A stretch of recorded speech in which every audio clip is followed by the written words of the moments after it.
Orange County. Thank you everybody for taking time out of your busy week to join us on an event that we're passionate about, that we're excited to introduce Mauli. By way of introduction, my name is Steve Bennet. I'm a private banker here in the Costa Mesa office. We're thrilled to have you join us today.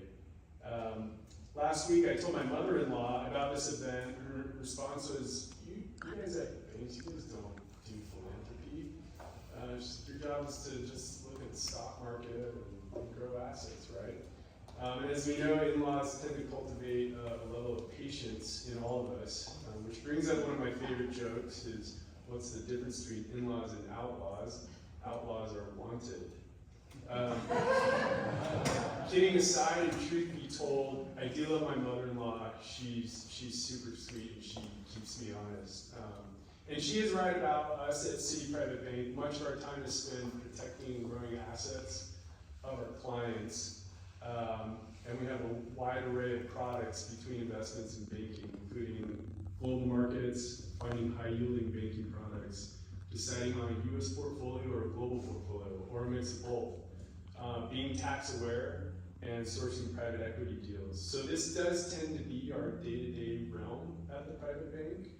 And if you think about money, there's three things you can do with it. You can save it, you can invest it, and you can give it away. And it's this latter point of giving it away, or philanthropy, that really gets us excited at the private bank. It's not something we get to do all the time, but when our clients come to us and we meet quality people like the Mauli Foundation, we get excited about partnering with them. We have an entire team dedicated to philanthropy, and it's led by Kardos to help our clients navigate the passion and generosity that brings us together today to highlight Mauli. It was about 2 years ago that I met Hans. I instantly fell in love with the foundation. As a surfer myself, I was enthralled and respected his professional career, but more importantly, his larger-than-life heart and the service that he and James were providing to these kids with cystic fibrosis. As I got to know their vision and their foundation, we knew this was something that we wanted to partner with at Citi. So today we have the fortunate opportunity to have this decorated panel with us to discuss Mauli, cystic fibrosis, and investing in good for healthcare. And I'll start off with introductions. Dr. Bruce Ong. He joins us from Honolulu, Hawaii. He made a long trip out, so thank you, Bruce. He earned his medical degree from Mercer University School and entered active duty service in the United States Army as a captain, serving in Iraq, Afghanistan, and all capacities of a field surgeon. Dr. Ong is recognized as one of the lead pulmonologists in North America, also heading up the Tripler Medical Center, departments of medicine, pediatrics, family medicine, emergency medicine, behavioral health, and public health. Did I miss anything? Yes. Bruce retired from active duty service this past year in May at the rank of a colonel. He and his wife have been married since 2023 and reside in Honolulu, Hawaii. Bruce, on behalf of all of us here, thank you for your service and dedication to this country. James Dunlop at the far end, he's the co-founder, president, and chief commercial officer of Ambry Genetics Corporation, founder and president of Mauli Foundation, and the founder of the Palm Springs Surf Club. James is a former United States Naval Reservist and received his bachelor's degree from UC Santa Barbara. He lives in Laguna Beach with his 4 children. If you haven't been out to the desert recently, I highly recommend it. They've created quite the wave pool with amazing surf and food. I've always getting to know James over the past year, so I appreciate his vision and his stoke in everything he does in life. Hans Hagen next to him, he's been the executive director and the frontman of Mauli since 2012. Hans has traveled the world as a pro surfer for the last 25 years, where he contributed as both a filmmaker and a journalist. He simultaneously worked his way through the music business, wearing multiple hats of management, production, promotion, and becoming a music supervisor for a series of iconic surf films. He's a proud father of 2, raised both his kids in his hometown of Laguna Beach, and has a heart of gold. Kardos joining us from New York City.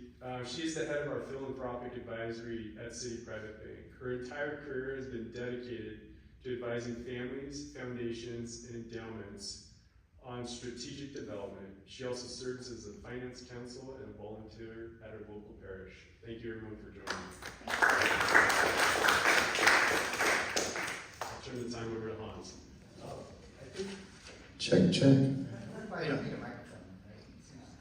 I think we're going to play a quick, or we are going to play a quick video of a typical surf experience day for the Mauli Foundation. And this was shot in Hawaii, and the next slide. Go ahead, sorry.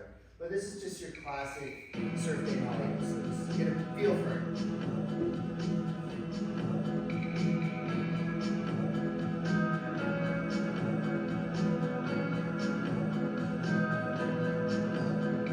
So I'm Dr. Mark Bryan. I'm a professor emeritus at University of California, San Diego School of Medicine.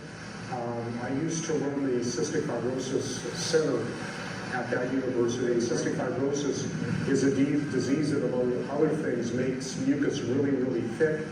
It sets the children up for infection, shortens their lives.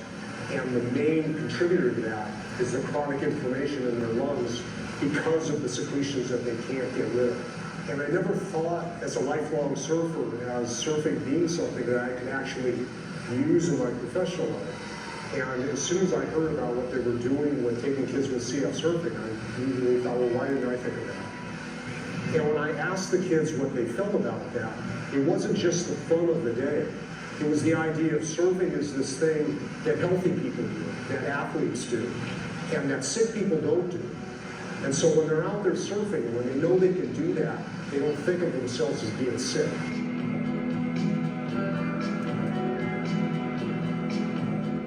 The Mauli Foundation introduces surfing as a natural therapy for genetic disorders. The purest connection with cystic fibrosis, and it helps clear mucus. Ultimately helps you breathe better. It mimics their treatments that they get in the clinic. So we're just so blessed to be able to provide this for all these families, and after all these years down here, to see these families come back year after year and enjoy this day.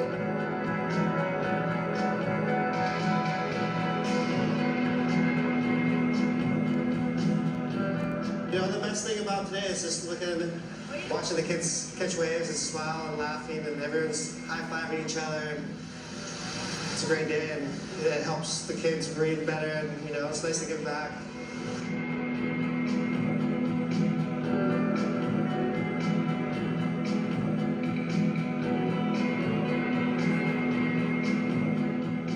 It's been a real eye-opener being able to be involved with a brand that's bringing awareness to kids that are dealing with challenges in their life on, you know, a physical level or maybe an emotional level.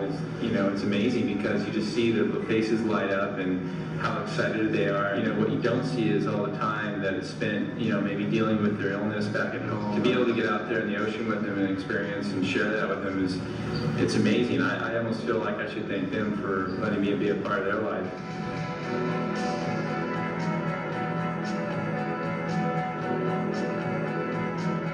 We've probably taught over 4,000 kids with cystic fibrosis how to surf. And it's a tremendous honor, and you know, the sky's the limit.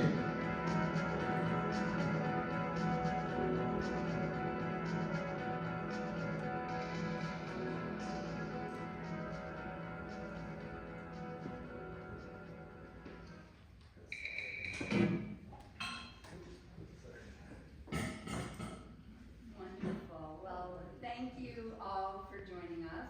I'm really happy to be here from New York. And we have a great group here, so I just want to jump right in.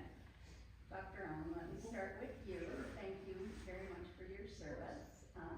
You have an acclaimed medical career, you teach, you do work at Tripler Medical Center. What was it that drew you to pediatric pulmonology? Okay, so when I was in medical school is a tough environment to be in. And what I realized was, you know, some people were good at the heart, some people were good at the intestines, and like really where I felt like I stood out was like lung mechanics and lung diseases and everything. And so that I knew I wanted to be a pediatrician, and so that naturally it was like, well, you know, my interests lie in how the lung works mechanically, and those disorders. So I said, you know what, I'd love to be a pediatric pulmonologist, and I had, you know, had some time in the Army, and it was time for me to say, hey, I'd like to go off to fellowship, and the Army was gracious enough to say, okay, let's make you a pediatric lung specialist. So that's where how I started my career in that field. Wonderful, wonderful. Now, can you set the stage for us a little bit about how the disorder is caused, and kind of what it does? We did hear a little bit about the buildup of mucus. Could you just kind of level set for everyone? Yeah, sure. So if we want to think about it at its most basic level, there's I think there's a few interesting things about cystic fibrosis that everyone should know. To my knowledge, it is the most common lethal disorder, genetic disorder that there is. So from the time that we have that conversation with parents, say your child has this disorder, which may be at the time of birth, if they've had prenatal screening, it could be even before the child is born, but we're already having that conversation that this is a life-limiting disorder, and quite frankly, your child is going to die from it, in all honesty, before anything else. And so it's a genetic disease, we know that, and what the gene encodes for is this the cystic fibrosis transmembrane regulator protein encodes for basically a salt channel, sodium chloride channel that is in many of the cells of our body, and that just does not work right. It's dysfunctional, and what that does is it changes fundamentally how a child with cystic fibrosis is going to live. Everything from when you heard about the lung disorder, where the mucus tends to build up because it's very thick, because the mucus in their lungs is dehydrated. The way I describe it to people is, imagine the worst cold that you've ever had with the thick yellow mucus in your lungs. Like that just is how every day is like for you, where you're gonna wake up, you're gonna cough and try to get stuff out of your lungs like all throughout the day. It never goes away. But you know, that's what people think about when they think about cystic fibrosis, but it affects your pancreas, it affects almost every organ system in your body, and so it is truly like a multi-systemic disease. And these children, from the time that they're born, it's already dysfunctional. We know that many of them are born with their pancreas already not working, so they're in line to not be able to absorb vitamins correctly. They're going to get diabetes at some point, and lots of those different things. And so the pulmonologist manages this disorder because almost all of them, for a long time period, historically, would die from their lung disease. Their lungs would slowly get destroyed. They get colonized with bacteria that we can't eradicate with any kind of antibiotics. And then they go into chronic respiratory insufficiency and failure, and then they would die in 12, 15. I mean, it is one of the worst things I've ever seen, is to see a beautiful little, blue-eyed, blonde-haired girl die at the age of 12 from just not being able to breathe anymore. So the disease affects in the Caucasian population, it's probably about 1 in 1,250 or so, and in African Americans it's probably 1 in 10,000, and a little bit more. Like for instance, in the Irish population, though, we see it in less than, it becomes very frequent. Sorry, let me just say that again. It's probably about 1 in 2,000 for Caucasians, but all across European descent. And we know that it is under-recognized in actually a lot of other populations. So the role of the pediatric pulmonologist is to manage their disease, like all parts of the system, with the help of a gastroenterologist and an endocrinologist and a lot of other types of things, and try to manage their medicines, their therapies, and prolong their life as long as possible. And we have seen a lot of really astounding improvement in life expectancy over the last several years. For instance, when I started as a pediatric pulmonologist, you're probably looking at an average age expectancy in the 20s.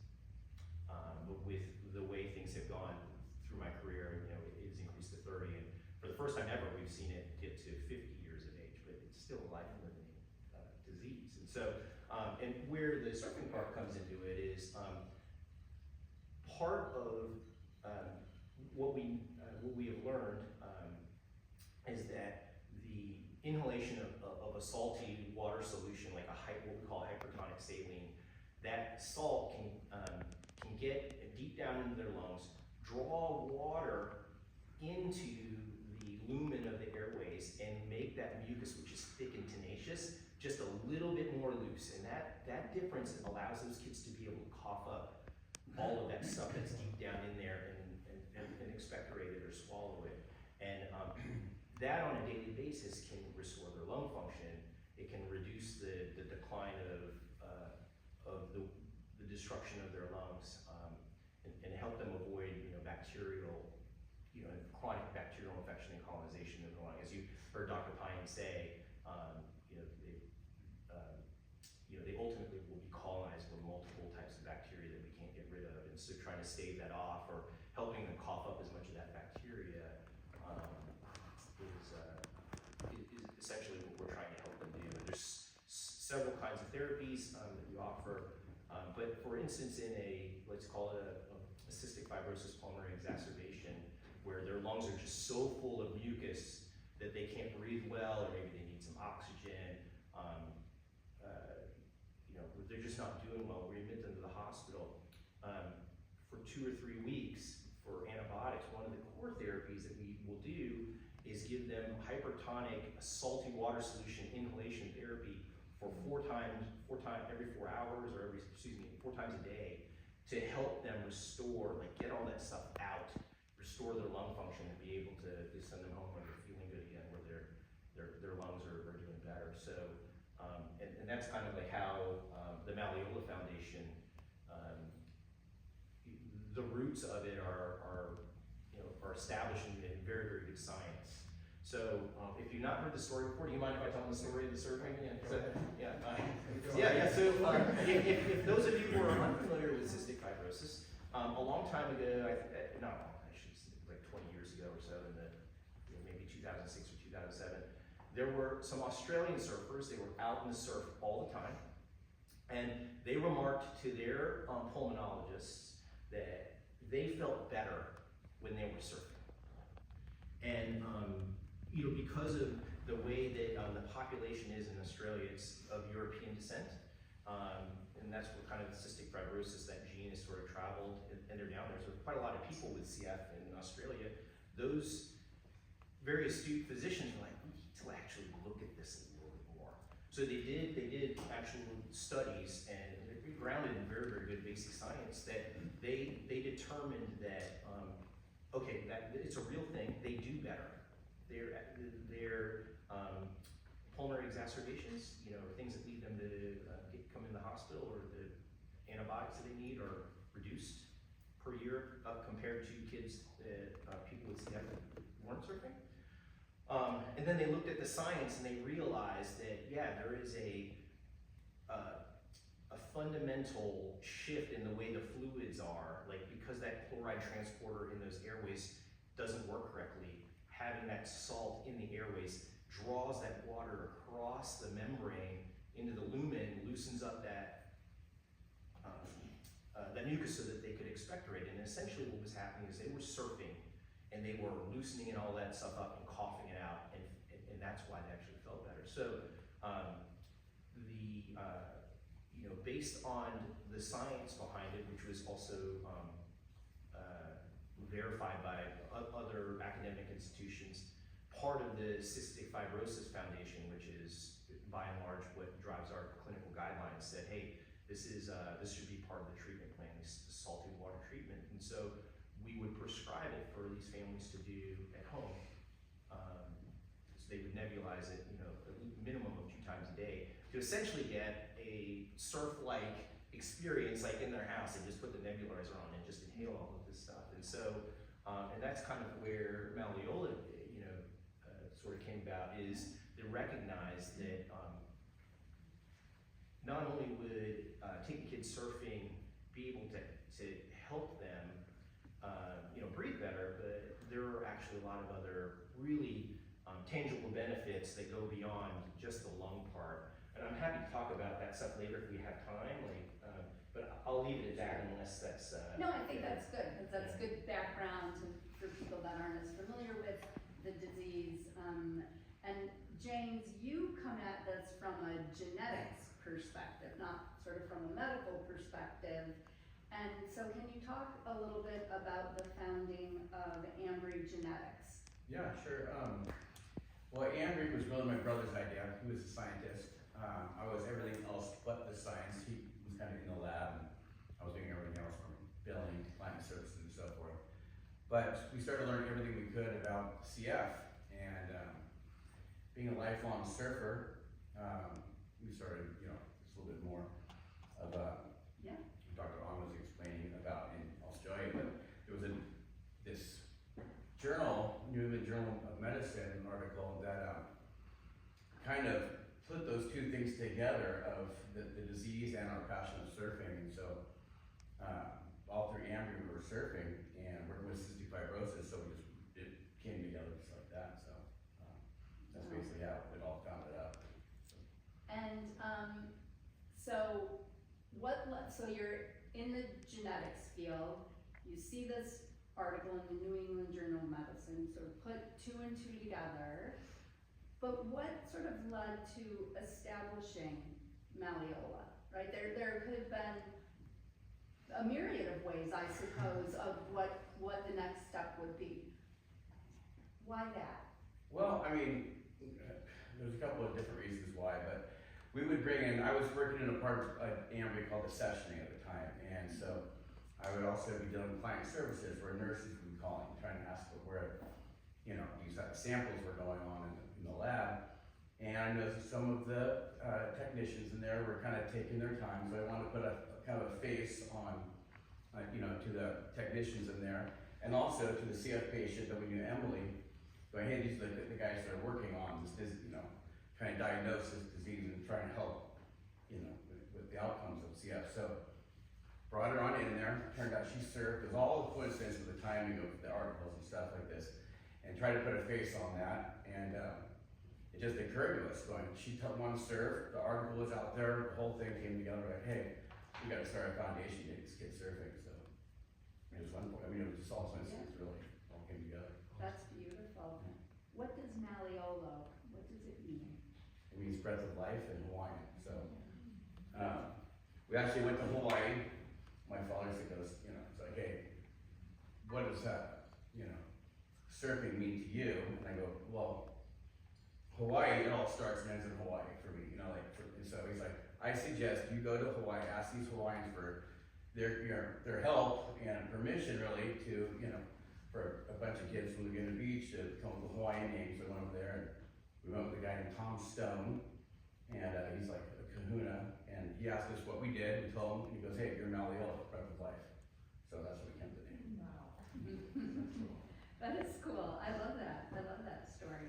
So now you have this foundation predicated on helping children with cystic fibrosis through surfing, and you really need a good front man for this. Yeah. So, Hans, you have such a creative background in terms of production, filmmaking, journalism. Can you kind of walk us through briefly your career path and how you kind of ended here at Mauli?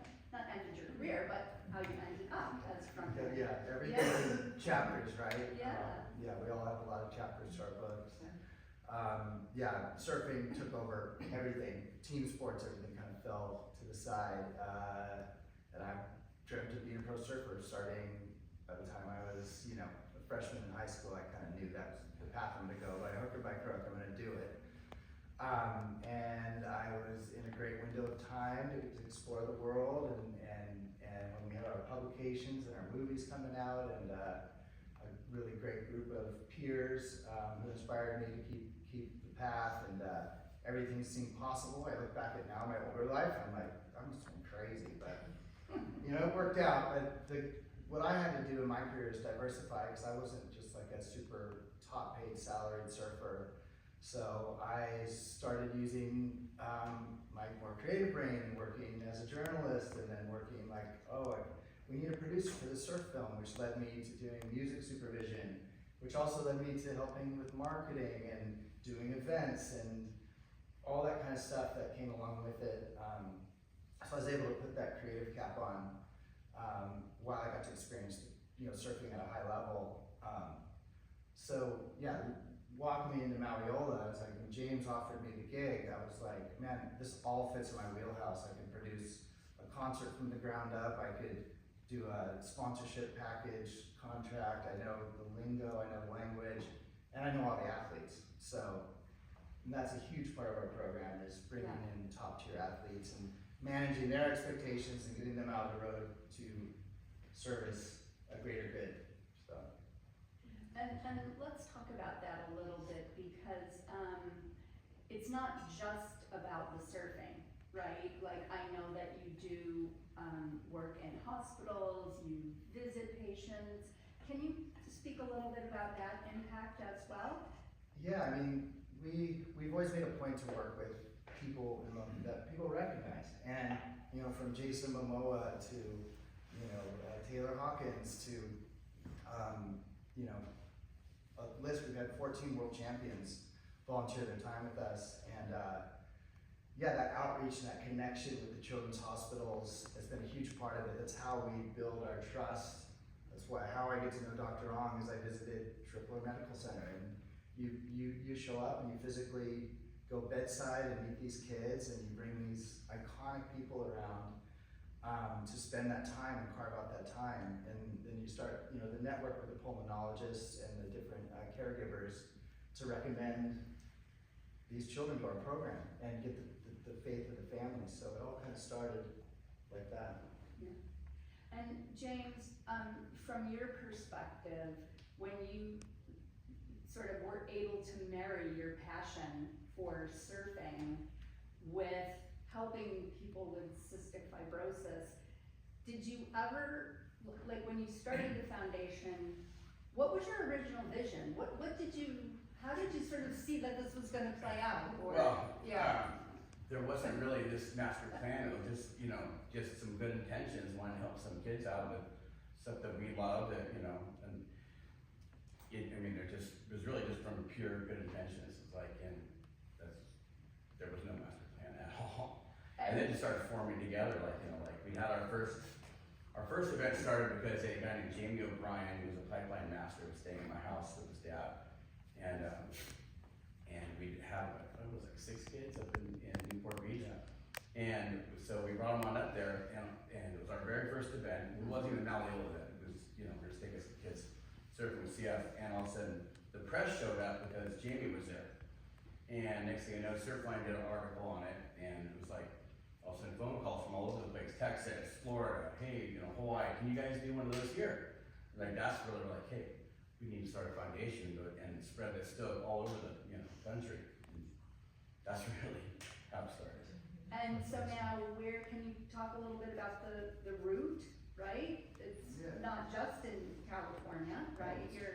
It's we've done it internationally, but every summer for the last 13 years, we do actually starting in May, which is Cystic Fibrosis Awareness Month. We typically start in Greater California, from Santa Cruz to San Diego and everywhere in between.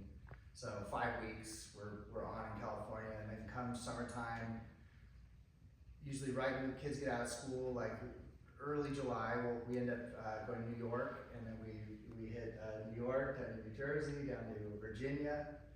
From Virginia. Then we go to Heaven, and then what's after that? North Carolina, South Carolina, Florida, Texas, Texas. But yeah, so we've been doing this. And the kids keep coming, and they come from out of tri-state areas. People come from out of state to see these days and participate. So yeah, and we do Hawaii. We're lucky to team up with the WSL, the World Surfing League, and do events in Australia and some stuff in Europe as well. Wow. And so, out of good intentions, you're now globally working to help children with cystic fibrosis. That's beautiful. Dr. Ong, you mentioned a little bit about the treatment. You also mentioned that in your time when you first started this and over the past few years, you've seen progress. What do you think the future holds for this, like from a medical perspective? Sure. What are you thinking? Yeah, so, you know, it is, it's very simplistic to think about cystic fibrosis as just a primary lung disease, although that's where a lot of the morbidity comes. When we treat our family, when we treat the patient, we have to think about it as a whole dynamic, not only from all kinds of, multiple systems within the body, but the social dynamic. And so there is, and beyond that. So when I think about CF, the burden that the families and the kids have to deal with, right? These children have known from the time that they're born they're going to die from this, right? They're not going to be like any other kids. They're going to die from it, and it changes the way that they look at life, right? They are at high risk for anxiety. They're at high risk for depression. They're at high risk for risk-taking behavior, which also can change a family dynamic, right? There is a family that, when I prescribe a treatment regimen, I say, you've got to do 30 to 40 minutes of therapies 2 times to 4 times a day on your child, in addition to your other responsibilities as a parent and as your job. And I'm just, putting that yoke on them, and it's never going to go away. On top of that, there's going to be hospitalizations, there's going to be a lot of other things. And so, you really have to think about it as how do you treat someone's life in general. And so anything that we can do to help the families, to give them respite time, like which Mauli kind of helps, like give their parents a good outlook on their child's life. Like, if my kid is actually more of the same like all of the other children that they're with, instead of being different, right? Yeah. They can go out there and they can surf, right? Or they can pick up a sport and and go out and do all the other things that kids can do. So I think about trying to make sure that they get the most out of their life that they can from wherever I start in our relationship as a physician and the patient and the family to wherever they're going to go on. Hopefully they live for many, many, many years. And so that's kind of like the way I approach it is looking at it as a whole. So in terms of we have better treatments every day. The science is catching up, and we're seeing kids live a lot longer. But really, what I want to see them is I want them to be able to approach living life as normally as they can, like everybody else. And so that's where I think Mauli really plays an important part in these families' lives, because some of these children, we've taken kids that have just been like 4 years old or 5 years old, and we put them on a surfboard, and I think for a parent to see that, like, wow, my kid is, because a lot of them have not had another child with cystic fibrosis. They don't know what the future holds. They read the message boards and things, and they see worst case scenarios. But for Mauli to give them, like, wow, my child could become a pro surfer if they wanted to be. Look at them out there enjoying the day. It just gives them a lot of hope. It gives them some confidence that things are going to go well, because in the very beginning, when you're just like telling all these parents, like you're being a cheerleader, yeah, things are going really great, and then you have to tell them like, things aren't going so great. We had to put your child in the hospital. Like, if any of you had to put your child in the hospital, it's very traumatizing. You don't know what's going to happen, and just sort of have Mauli there is something that reverses that thought process. I think is really important. So to answer your question is, where do I think it's going? I think the disease itself is lending itself to better treatments as the science catches up. But we do have to remember that we have to, it's not just about the health stuff. There is how you live your life as a whole, and how you want your life to be, how much hope you want people to have. And I think that's what Mauli really does, is when we bring them out there for that day. And I see it in the parents. I know the surfers will actually bring the parents out, so we don't really talk about that. We don't really, maybe you saw a little bit of the video, but like, they kind of get a little bit of a break too. It's really hard to describe to people what it's like to, you give this diagnosis to them and they're in tears, and then you're trying to tell them, oh, no, it'll be okay. That's what I'm here for. I'm here to help you. I have to tell you this, but I'm going to give you some hope. And to be able to do that through this foundation, I think has been really, really special for, I think, 10 years Hans and I have been working together. So that's so beautiful that it's really not all about the medicine, right? It's about trying to bring some normalcy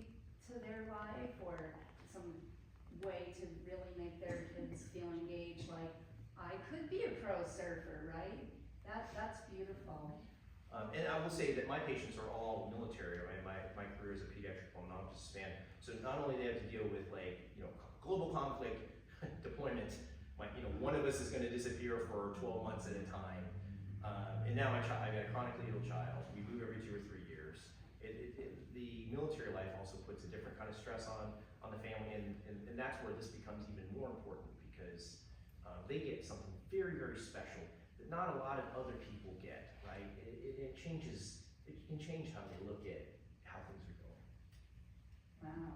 James, when you think about the future and the future of Maliola, what do you see, or how do you see things progressing for the foundation? Well, just expanding and making it as accessible as possible so as many people with this disorder can experience this. And, to elaborate with the families, I've seen families that becoming like support groups for each other and that network growing outwards like that. So if we can get around to as many people as possible, I think all the ancillary stuff that happens from all those meetings and these little events that we have and larger events, that just good stuff just keeps coming from it. So, if we can just keep getting it out there, I just think unforeseen good things will happen. So. Can you talk a little bit about the Palm Surf Club? Palm Springs Surf Club? Yeah, I Hunter showed me a video of it last night. Yeah, It's so cool. We took a dilapidated water park in Palm Springs and turned it into a state-of-the-art wave pool. It's a lot of fun out there. We'll get some CF kids in there. It's not saline, it's chlorine, but they can get comfortable up there. We'll figure that kind of stuff out. But it's a lot of fun. Yeah, another big project. That's awesome. I love that. And Hans, as you think about the foundation and the future and impact, it's about education, it's about connections, it's about bringing families together. What do you see, or sort of like, what's your goal for the foundation longer term? I think it's optimizing for me because it's my day-to-day. There's a lot of ways to optimize, to grow and service these families better. There's a lot of ways to handle some of their financial burdens that come to visit our events. This year was the first time we gave every kid a new surfboard, which was like a nice touch. Improving our equipment, improving our travel. The engagement with our ambassadors is really important as well, and taking care of the guys on the road properly so they're inspired to give and comfortable to give and keep that balance right, because it's always dynamic to get these big personalities out on the road. But one thing we didn't touch on is the sense of community, and cystic fibrosis being a genetic disorder. It's like how we had to live with COVID. It was like we all had to be 10 feet apart. We always have to sanitize. I don't know if you noticed in that video, everyone's sanitizing the boards. So it's one of the safe places for a family to meet is on the beach, and we follow those protocols, the CF protocols, very diligently. But at the same time, they're actually in an open air space with salt air, and we're able to, produce a program that's safe. And so I just want to continue, and it takes a village. Like every town we go to, we tour, our volunteer base to our staff to logistics. It's a lot. It's a lot to take on. So I just see that expansion in infrastructure. I see the expansion in just improving the experiential values of it. Okay, so same question for each of you. What has been the most rewarding part of your journey with respect to cystic fibrosis?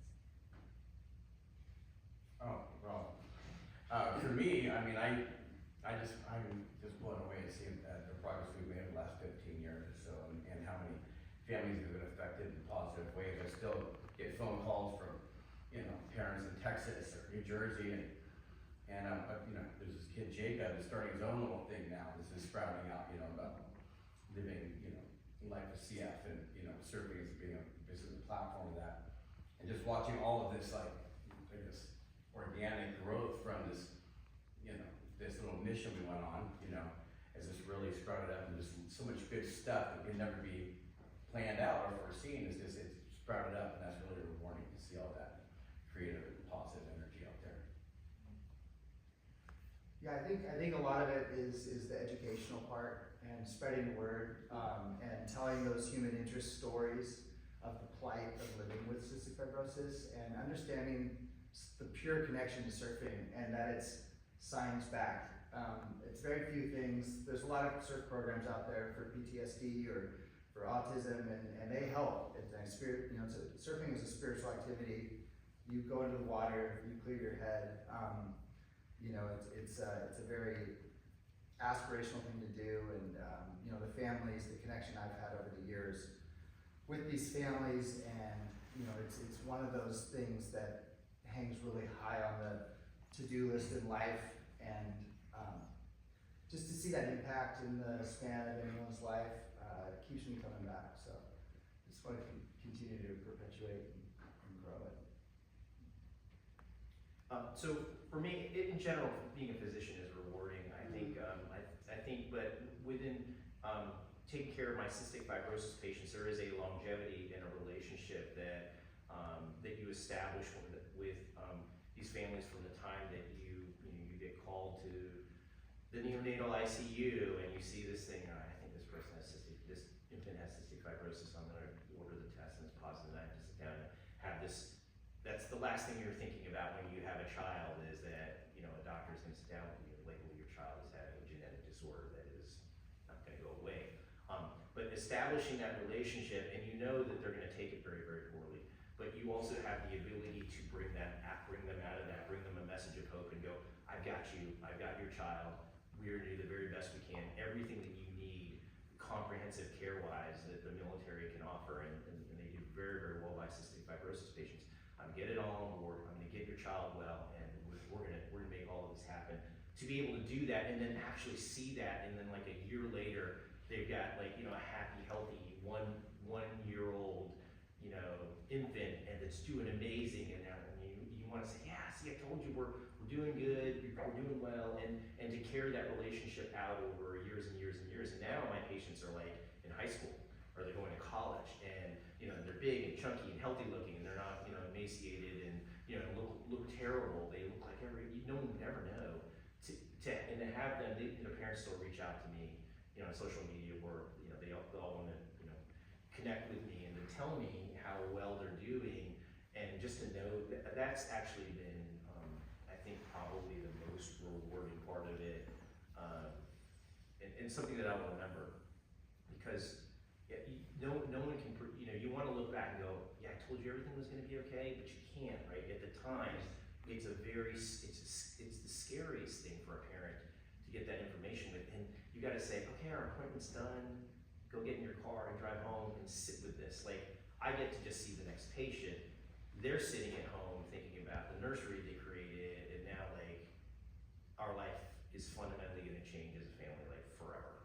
And then to just see them so happy with that hope, and yeah, we're doing great, and it's not as bad as I thought it was going to be when you told me, and I went online and I looked at all the horrible things, it's it's because you're doing your job, your child is doing well, we're offering them everything. I think that part I love the most, and in my career I will always think about that relationship as being probably the most rewarding thing that it makes me very privileged to be a pediatric pulmonologist and manage those children.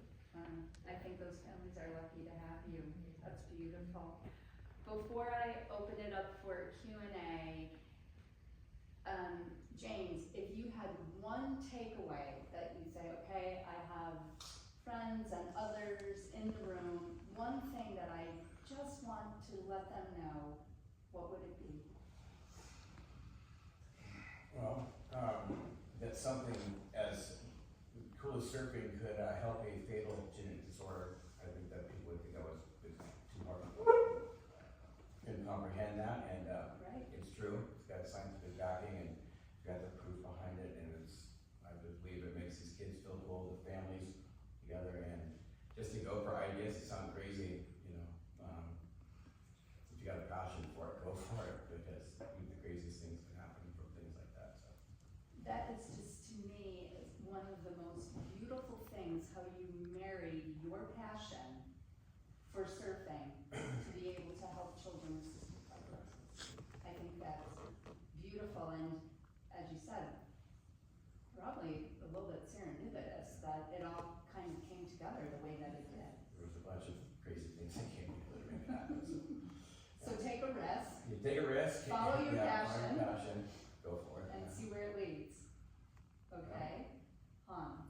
My takeaway, I think it'd just be gratitude for these opportunities. Thanks, Stephen, for having us.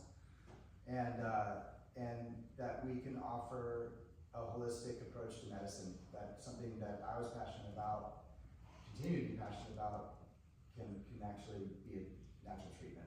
And that we have resources and partners and people who have philanthropic funds and things like that to actually allow this to happen. So I'm just grateful there's an opportunity to do it.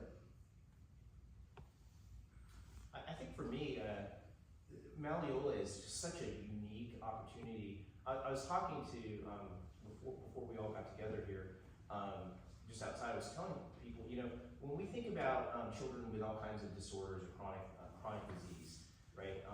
The premature kids, the kids who, you know, they were born at 24 weeks, their families can get together a year later and have a picnic and talk about how well things are doing. Or the kids with congenital heart disease who have had surgery to have their heart repaired, they have their place to meet and get together. But children with cystic fibrosis, they don't have that. They have infections in their lungs that can be passed on to each other. And they're very high risk for that, and so there's a huge infection risk. And we have seen before we really understood that, the consequences of when these kids could get together, they would pass around things and horrible things would happen. And so the Cystic Fibrosis Foundation created guidelines, indoor guidelines that say, hey, you can't be around each other. And so, you know, when we know that, you know, two kids were going to the same school and the same grade, we have to call the principal, like, hey, these two kids can't be in the same classroom. They can't have lunch at the same time. They can't sit next to each other.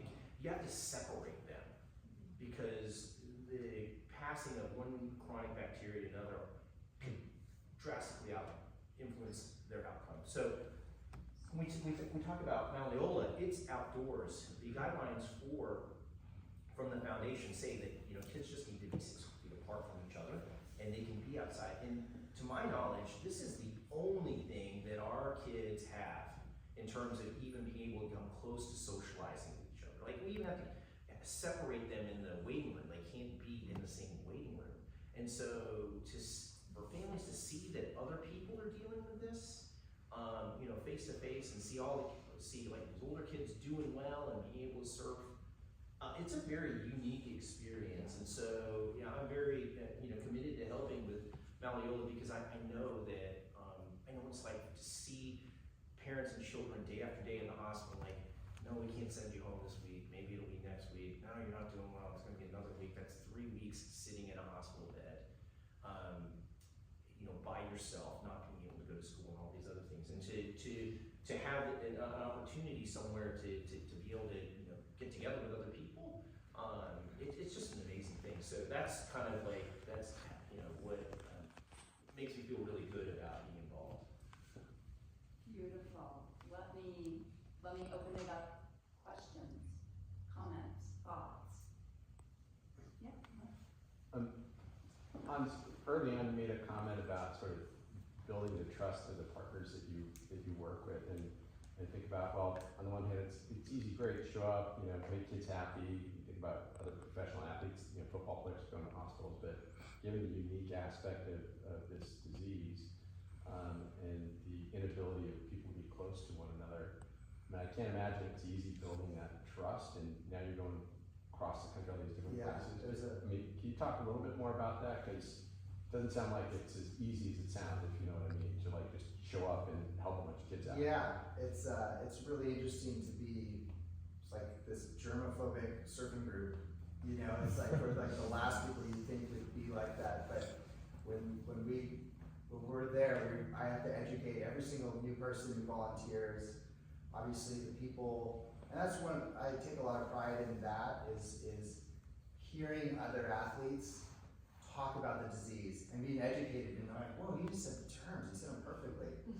And that's so weird. You hear it like repeat itself, like echo across the North Shore of Hawaii. And you're like, wow, these people know about cystic fibrosis, and they know how to pronounce it, and they know how to, and they know the protocols. And so that's like, yeah, that's a continued thing. And everywhere we go, it's like you have to get them up to speed, and I take that part very seriously and do my I have a science to it that works to like get the volunteer group in a circle, and we have that powwow and educate the ones that don't know. Most of them do. After doing it for, we've been doing it since 2008. So at this point, we have a lot of educated people coming around, which is great. And just to follow up, and Dr. Ong, from your perspective, then is the physician, like, I mean, you just think somebody was nuts to say, hey, let's do a thing and bring a bunch of cystic fibrosis kids together. So like, how do you get comfortable? Yeah, so it's knowing the disease states and knowing about lung disorders. And so what I tell people, so the bacteria that we predominantly worry about with cystic fibrosis is this bacteria called Pseudomonas aeruginosa. And once their lungs get colonized with it, they're kind of stuck with it forever.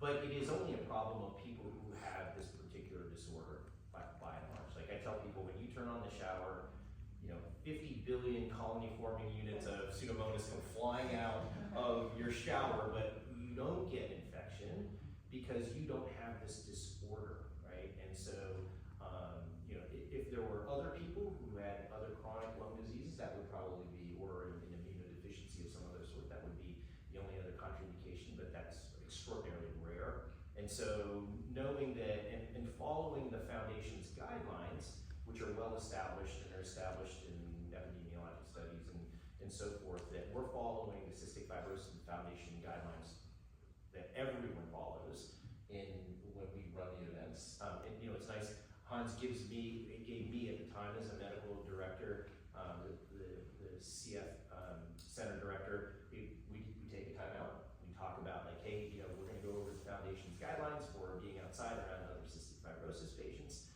And then, I've never gotten to surf at any of the events because I'm there wiping down the boards with the caddy wipes, cadicides. So we have he set up a very good system of like, hey, the used boards go over here, we clean them, we bring them over to here. And so it's it works very well. We're very comfortable with it now, but mostly we're following the national CF Foundation's guidelines for infectious disease control in this population. So, and I think Hans has done a very good job of making sure that everyone's aware of it from participant side and also from the volunteer side, so that everyone's comfortable.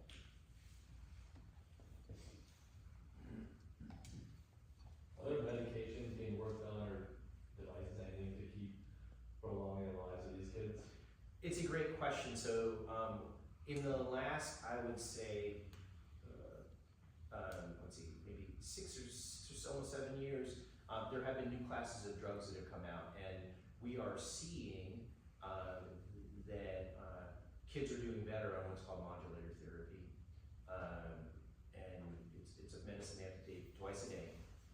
But it can restore function to the chloride channel that's not working well. And we've seen rapid improvements in a lot of different systems in their body from being on this drug. But unfortunately, it doesn't reverse anything. So, once your lungs are damaged with this thing called bronchiectasis, where they don't function correctly, it can't bring you back to where you were. And so we have a lot, and that process is sort of, once it starts turning downhill, it doesn't go very well. So to answer your question, we have drugs and people are living longer now, and we're able to give the drugs, as the FDA says, we're allowed to give it earlier and earlier. We will see at some point later that people do better with this disorder. So ultimately, if someone asked me like, what do you expect to see? Really gene therapy is the ultimate goal here, which is like you can find a way to deliver a normal copy of that gene to every cell in the body. But that technology is not available, and certainly will not be available to the white public for a long time.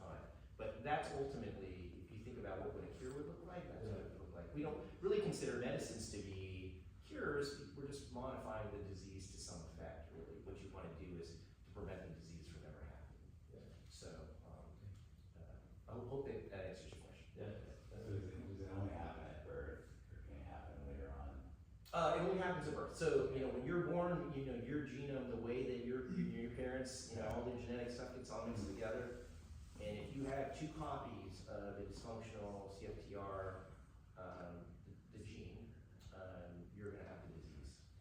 And so, yeah, it's either one or the other. Yeah. And there are pharmacists that are looking at mutations on the CFTR gene where they're gonna target, you know, eventually, but it's gonna be a little ways off. Sarah, I have a question. How do you work with the foundation in terms of funding, and how did you fund this project from the beginning? Like, you had an idea, so how did it come to fruition in terms of financially getting it off the ground? Well, Ambry started helping at first. Like, everybody was like, hey, we're gonna do whatever we can. And it was, you know, pretty inexpensive, you know. We went and called Dr. Plant, got our CS protocols to be able to do these events. We called the surf companies, we donated surfboards and wetsuits.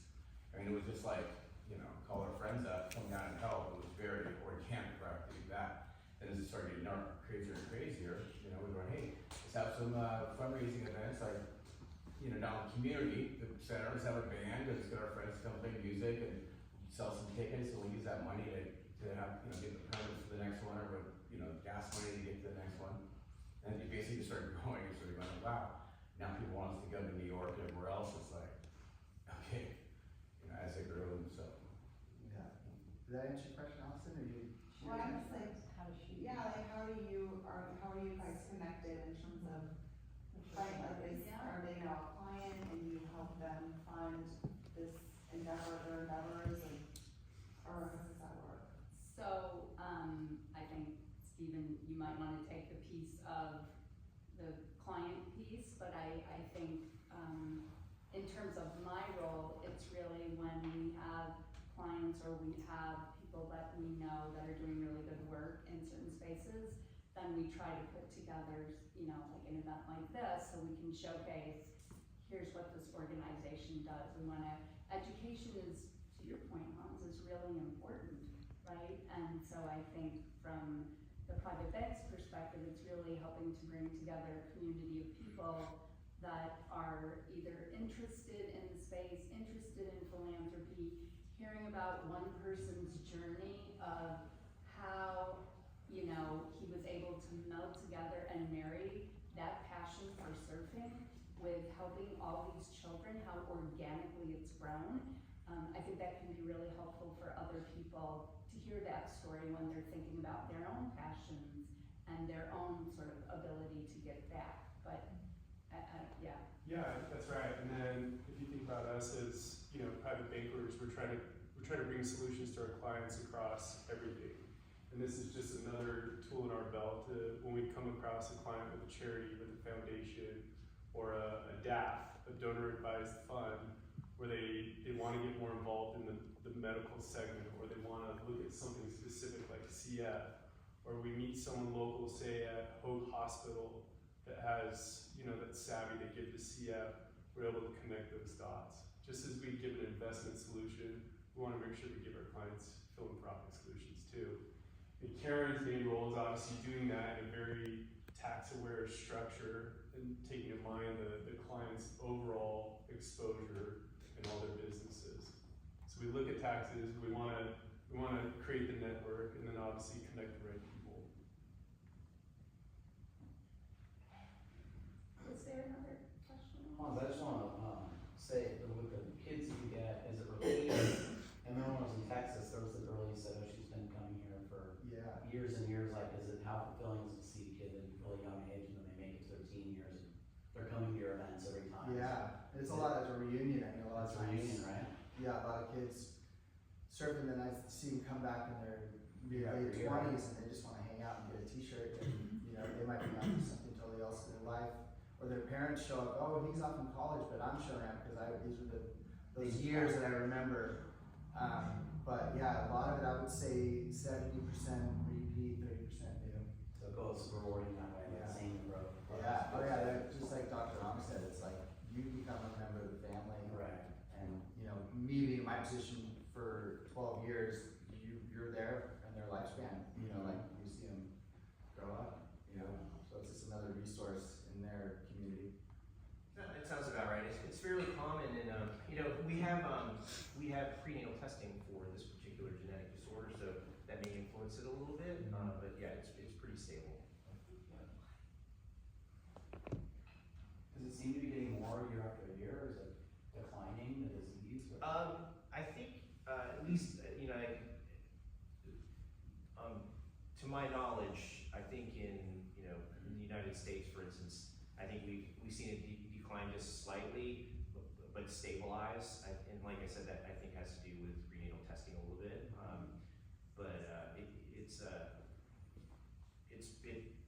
I think it hasn't declined at all. I think it's pretty much The same, yeah, you're talking about two parents that both have to have the mutation. Do the parents normally have the disease in them, or when? No, very rarely. So two parents are not having, the kid ends up with it when it's born? Yeah, so the way you can think about it, so it's very simple, in several year age, right? And as I described to you, for many years we knew to keep them separated so they never could meet to get, nor would they take that risk to infect each other and so there's sort of that part of it. But, as James was mentioning, the most likely scenario before genetic testing, before prenatal testing, was two parents that carried the gene. So you get two copies, one for your mom and one for your dad. So one of the parents would give them one healthy gene, and one other parent would give them a disaffected gene, and they wouldn't have any disease because you have to have two bad genes to have disease.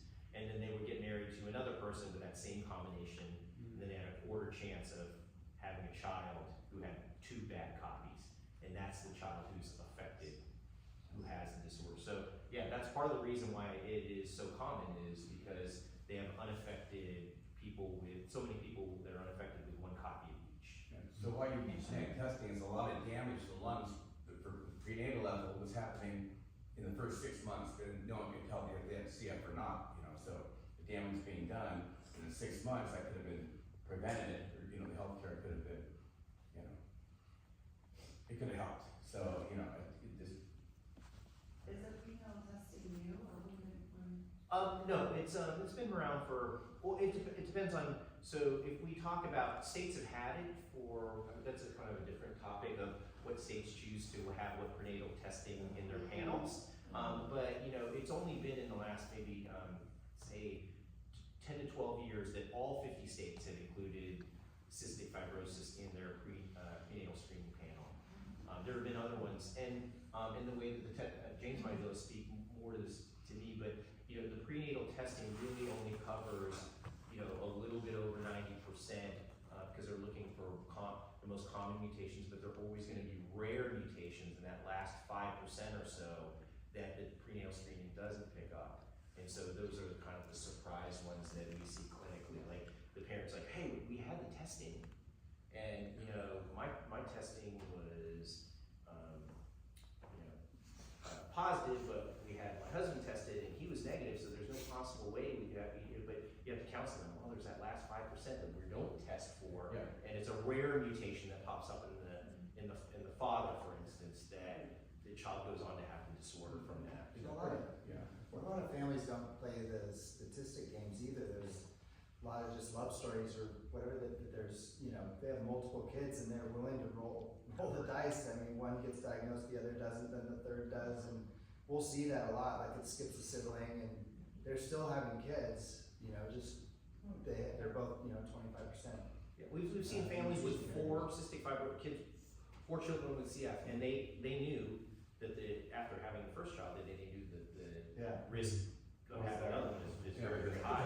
We just keep going. It's almost like the BRCA testing, right? BRCA, Yeah, none of it's guaranteed, like you're saying, it's got that slight 5% chance on the back end. Wow. Yeah. But I really, this was phenomenal, you guys, and I love how you're piecing together like the hope of it, right? Because there's the science, there's the medicine, but really it's about the mind, body, and spirit, and creating that quality of life while they're here. So thank you for sharing that. And Eli looks like he's having a lot of fun. Smile from ear to ear. Hey Hans, I saw in the video, I'm just running sound, but this is amazing. My brother's a surfer, it's a whole thing. But I saw in the video, there was an ambassador, someone who spoke with an ambassador title. Do you have like in certain cities, is that all on your website for someone to like apply to be an ambassador? There's a volunteer base, cool. And yeah, as far as the ambassadors, it's like, yeah, they come with some clout and they come with passion, you know, Cool. and we, you know, it's not a hard vetting process for me if someone's got passion. Awesome, thanks. He makes me fold the rash cards. Yes, please. Do you have demand now that your funding was unlimited? How would you want to scale the program? Yeah, good question. Yeah, absolutely. Yeah, we piece it together as best we can with what budget we have annually. I have to be very, you know, it's a moving scale. Every year is different. With partnerships coming and going, philanthropic funds. Ultimately, yeah, it's great to have the luxury of planning. You know, if I could have 3 years instead of going, you know, each annual budget, that would help me a ton, would help the families a ton in the planning sector. So yeah, to answer your question, yeah, my ultimate goal, and this is why we're doing these kind of things, is to kind of secure that long-term budgets to achieve what we need to really set out to do, especially with our track record. I just had one more comment to add to your question. So, you know, if anyone asks me about the potential of where this could go, so for instance, I was the Cystic Fibrosis Center director for, you know, a center that had we had 20 to 30 families at any one time. Very, very small center for the most part. There, you know, as opposed to where I trained in Philadelphia, where the CF Center may have 300 families, right? So, in a lot of, I think a lot of the really large academic CF centers that are out there are really not quite aware of what Mauli does, what they can offer. And I don't think you have the opportunity to really get that message out there, whether it be, you know, a booth at the, you know, the NACFC, you know, or things like that, where people are like, wow, this would be great. Because I will tell you, if I were in Philadelphia and I found out about this, I would have a flyer in my patient rooms. I would be letting every family know, like, Atlantic City is like an hour and 10 minutes away from Philadelphia, and you can surf there. And if these guys are going to be there, you should not miss this opportunity. So, you know, there is growth. I mean, just so many people have disorders, and all the patients are at CF accredited centers, and it's really just about getting that message out to those division chiefs and, you know, cystic fibrosis center directors like myself. To know about that and get into that rhythm of annual. Yeah, those educational days. We do a number of those educational days, you know, at Stanford, UCSF, or, you know, CHLA. But yeah, it's bandwidth. You know, you have to get out there. You have to physically be there and educate about it. And yeah, the more we can spread the awareness and staff and give other people opportunities to continue to grow it. I mean, there's definitely demand there. Do most hospitals have a CF station?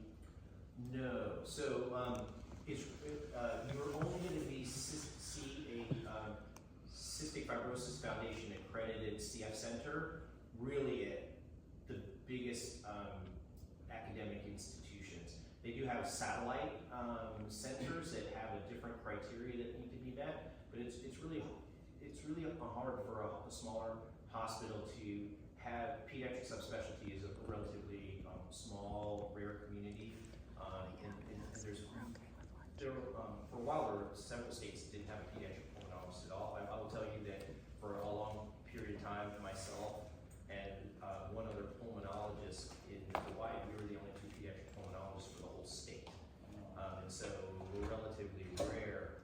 So it tends to be that they're in urban environments, and they have some outreach and stuff. But unfortunately, it's just not it's not cost effective for health all health centers to have that kind of comprehensive care. So they end up being really in big urban environments is where you'll see that. It's probably hard for the families that have it that aren't close to deal with it. Yep, I'll tell you a famous story. You know, when I was training in Philadelphia, we had a family that was in Indianapolis. They drove all night long, ended up in our emergency room, and they're like, "Oh, my child needs sick. I want to be seen here. I want all my cystic fibrosis that's how dedicated these families are to trying to, they're desperate to see their child do better. I mean, they just